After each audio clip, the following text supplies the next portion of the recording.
Tonight, a question about life or death. Our lives have been totally turned upside down. When someone kills, There's nobody on death row in Nebraska who's innocent. do they deserve to die at the hands of the state? We really don't have to kill people. We're going to keep them safe for many years. Victims' families don't always agree.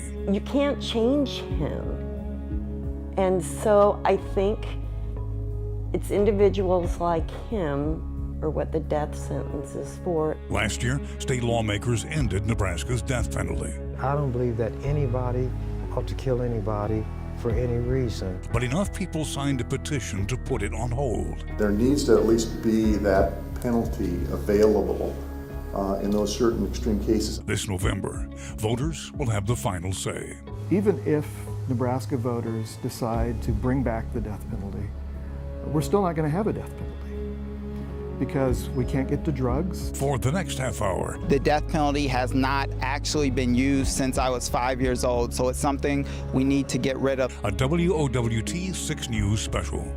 Brian Mastre reports Nebraska's death penalty, dead or alive. Good evening. We're coming to you tonight from the Tecumseh State Prison. There are 10 men beyond the razor wire inside those walls here on Nebraska's death row. Kerry Dean Moore, who killed 2 Omaha cab drivers in 1979, has been here the longest. He's still in there. It's been 19 years since Nebraska's last execution, and 3 weeks from tonight, voters head to the polls to decide their fates. They could end up with life in prison, or they could stay with the death penalty, death by lethal injection. Tonight, we talk to people with different vantage points, viewpoints on capital punishment. We begin with the families and those whose lives have been turned upside down by a killer. Please help me welcome Ms. Terry Roberts. Life changed forever 3 years and 13 days ago when Andrea was senselessly and brutally murdered on her way home from work by serial killer Nico Jenkins. In September, Terry Roberts shared her 3-year nightmare with thousands of teenagers. Losing Andrea is the most devastating, most unimaginable pain I have ever experienced. She wasn't speaking at the American Spirit Summit in Ralston to scare them, but to offer a lesson in perseverance. There's going to be setbacks and losses in your lives. Some will be devastating losses, but it's how you deal with those losses that I feel is important. It is my faith that gives me the strength and the courage to accept things for what they are. We were overwhelmed with... Valita Glasgow never met Terry Roberts until they crossed paths at the Douglas County Courthouse. If I could go back and change that day, I would take my son to the laundromat with me instead of us kissing for the last time and telling each other we love each other. I just never thought that would be the last time that we said we love each other. Her son, Curtis Bradford, and Terry Roberts' daughter, Andrea Kruger, were murdered by Nico Jenkins, 2 of his 4 victims in a 10-day killing spree in 2013. Well, I just want people to really think about what they're voting for this fall. Mimi Kelly's personal pain goes back to 1985. Her brother, James Tim, who was 26 at the time, was tortured and killed by members of a survivalist cult on a farm in Rulo. James was really a great person, and he got misled and into the cult, but I really thought he would be a minister at some point. He was very, the things that made him the victim were also his great traits. The leader of the cult, Michael Ryan, was sentenced to death. You were okay with it at the time? Yes. Not happy, but I guess if that's the way it's going to be, to just let it go. But with each passing year and each appeal or delay in the case against her brother's killer, Mimi Kelly's personal opposition to the death penalty soon became a public cause. When I started doing about 12 years ago, 13 years ago, I didn't think it would ever come to Nebraska. I just thought, well, it's going to be my standard. I'm going to go to the Capitol every year. They're going to have to listen to me if they're going to talk about James. And so, you know, I figured it was just going to be, that was the way it was going to be. And then it changed. When Nebraska lawmakers abolished the death penalty last year, Other families who had been quietly grieving their loss and assumed capital punishment would always be an option for the most violent offenders realized they needed to give the other side a voice.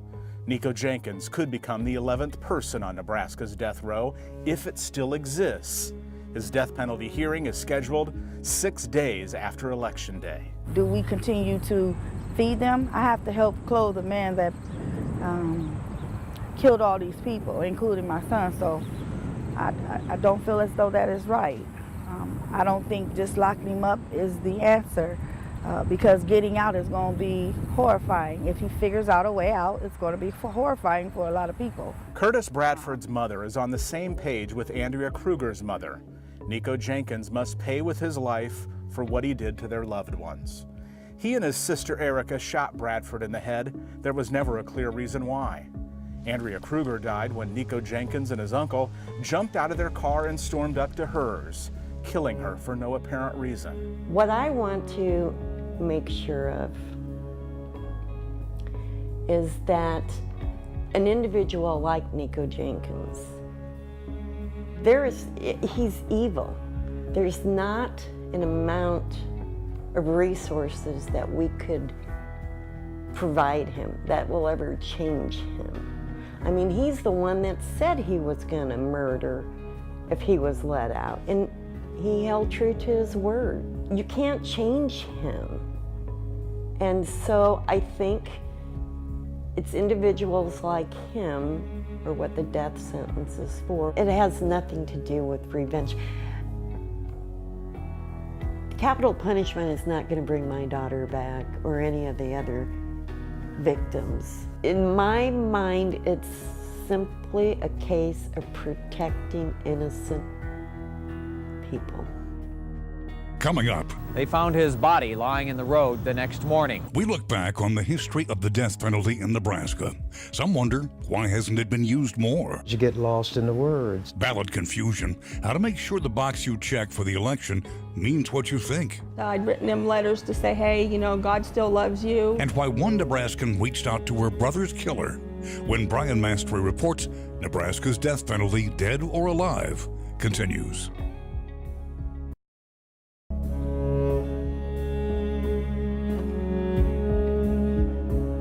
To understand the death penalty in Nebraska, we need to look into its recent history. In 1994, an odd scene developed outside the Nebraska State Penitentiary in Lincoln. It seemed to have the makings of a football tailgate. Partiers on one side, protesters on the other. They camped out for an execution, the first one in Nebraska since 1959. The public, even our camera, could see Willie Ote in the holding cell. He would be put to death in an electric chair that had been dormant for more than 3 decades. Our Mike McKnight was one of the witnesses who watched him die. He looked at me in the eye for a brief moment, and the only way I could look at it was he was saying, like, I hope you can live with yourself. Before Ote, the last person executed here was a mass murderer whose mere mention of his name still puts people on edge in Nebraska. Charles Starkweather. Got anything to say, John? No. In 1996, 2 years after Ote's execution, serial killer John Joubert was put to death. He had abducted and murdered 2 young boys in Bellevue and Papillion. There is no way to ignore that your lawyer's challenge is involved. A year later, Robert Williams, who confessed to killing 3 women in 3 days, died in the electric chair in 1997. Little did we know it would be Nebraska's last execution, even though capital punishment remained law in the state. It's a just punishment for the most heinous crimes committed by the most depraved criminals. Mr. Chairman and members of the legislature, For years, death penalty supporters watched an annual ritual play out before the Nebraska unicameral. Now, the thing I'm upset about... That's when the state's longest-serving senator from Omaha, Ernie Chambers, who first took office in 1971, would introduce a bill to abolish the death penalty, and every year, senators would reject it. Here's the way I look at it. As one man, I don't have the right to kill anybody. If 2 of us agree that we ought to kill this 3rd person, that doesn't give us the right. If you get a mob and they decide because of their numbers to kill somebody, it doesn't make it right. So If you extrapolate from that and come to the state, which is simply an organization of people who have actions taken on their behalf by somebody else, it is no more right for that entity to take a life than it is for me. Twice, in 1979 and in 2015, Senator Chambers' bill to abolish the death penalty passed, but each time a governor vetoed it. Last year, for the first time in his career, Chambers convinced enough senators to override the governor's veto, and like that, the death penalty was no longer in Nebraska. If I could have done it alone, do you think it would have taken 42 years of my life to get it done? Death penalty supporters always knew where Senator Chambers stood, but felt in a conservative state there was little chance he would get his way. Betrayed by the 29 senators who voted with him to override the governor's veto, a number of people went public. I think everybody should have the right to vote. Terry Roberts, whose daughter was murdered by an Omaha spree killer, soon joined the opposition. The death penalty is important to protecting the public safety. Since the veto didn't work, Governor Pete Ricketts spent $200,000 of his own money to help death penalty supporters collect signatures.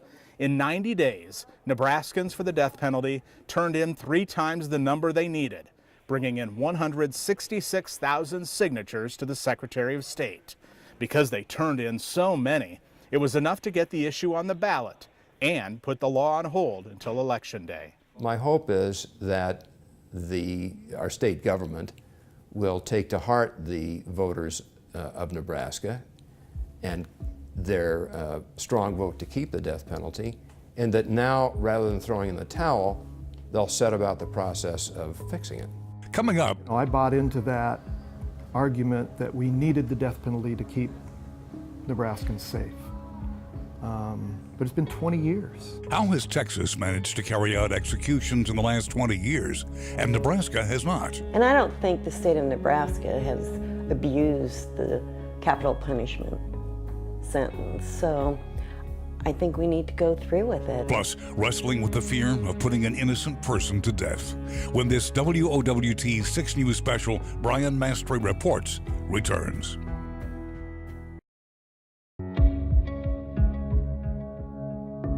Executions are down across the nation.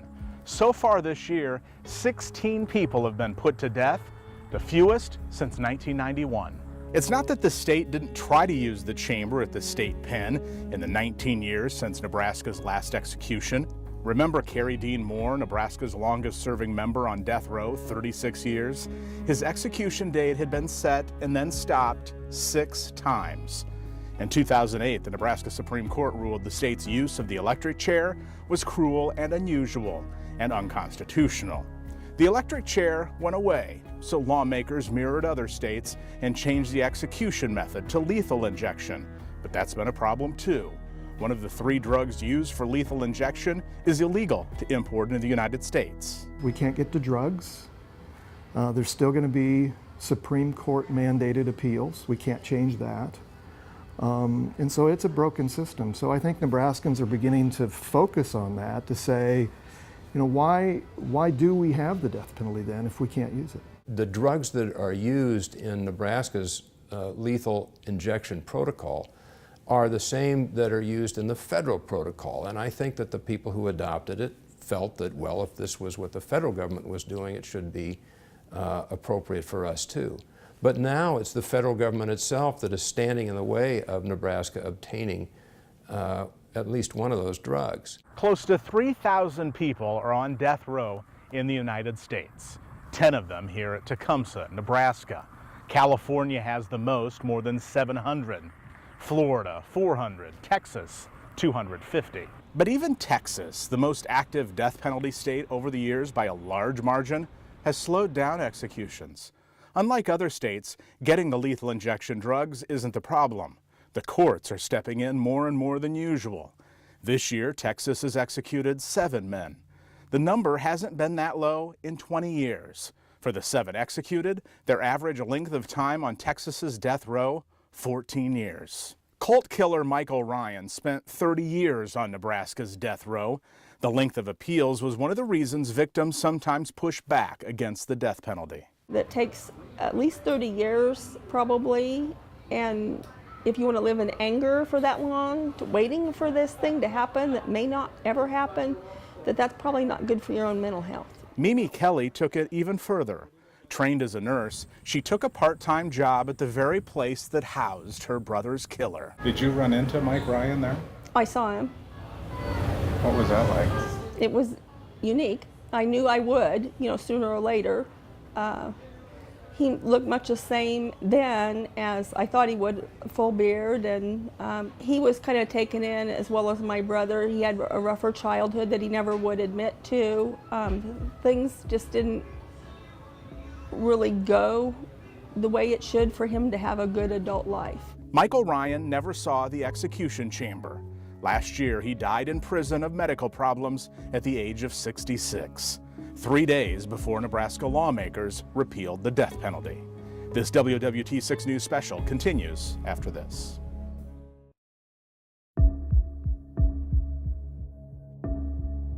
So you've kept this on the fridge? Yep, this is my last Mother's Day card that Andrea made. Terry Roberts' view on justice is for her daughter's killer to pay with his life for what he did. I hope someday I am able to sit down face to face and just tell him what a coward I think he is. She wrote a letter to Nico Jenkins 3 months after her daughter was killed. She never mailed it. If voters keep the death penalty in November, she'll see Jenkins in court the following week when he goes before a death panel. I want the 3-judge panel to know what it was like immediately, what her friends had to go through, what the family had to go through, but most importantly, what her husband and her kids had to go through. Part of myself died with Andrea. You can't help but have that happen to you. But you have to move on. In the years since supporters turned in the petitions, both sides have shared why they believe what they do.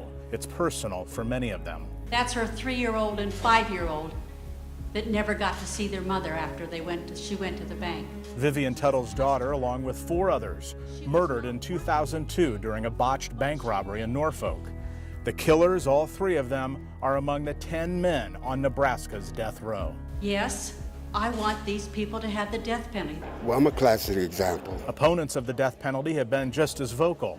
Shuja Graham spent 6 years on California's death row. And at that particular time, I thought my life was basically finished. He had been framed. Eventually, a new trial set him free. Nebraska has seen its own mistakes. In the Beatrice 6 case, the system convicted 6 people in the 1985 murder of a Nebraska woman. 23 years later, DNA cleared them. We thought we were sure with the Beatrice 6, and we were wrong.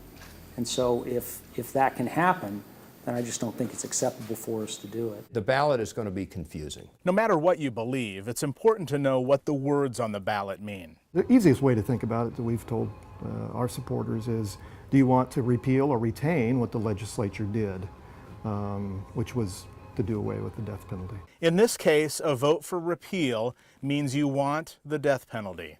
A vote for retain means you want to do away with the death penalty. Hopefully it'll be this time, but if it's not, we just have to educate more people and go at it again. Whether he gets the death penalty or not, I think our lives are going to be up and down for quite a while. The future of Nebraska's death penalty is in your hands. Should it stay or should it go? We'll find out 3 weeks from tonight on Election Day. Thanks for watching. We'll see you next time.